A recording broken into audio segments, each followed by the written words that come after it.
You don't assume what's going on because it leads to conclusions about something that isn't true. The 9.5 tribes assumed and made assumptions, and before they even got there, before they even talked to their brothers, their family, their blood, they already came to a conclusion that they're insane. You had the 9.5 tribes afraid that the 2.5 tribes have went away from the Lord, and now the Lord is going to crush the whole community and cast judgment. And it sucks for me as it sucks for you, but I'm asking you a question today because I love you. Thankfully we do. Matthew 18 tells us to go one-on-one to your brother when you believe that sin has been committed. And then if they reject you, take 2 witnesses with you. Say, hey, brother, we're here for you. We love you. You don't assume what's going on because it leads to conclusions about something that isn't true. But thankfully, they were gracious enough to give an answer and a reply, rather than just conclude that, well, there's no way getting out of this. To meet people when they have questions. Because answering questions is not a bad thing.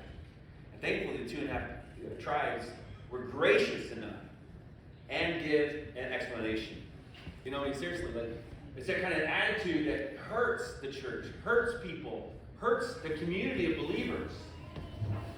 Because people get their feelings hurt over nothing. He knows who we are and what our intentions are, and that the conclusions you come to are wrong.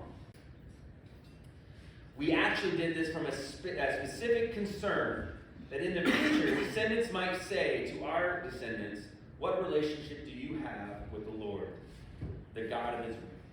For the Lord has made the Jordan a border between us, and you descendants of Reuben and Gad. You have no share. You have no share in the Lord.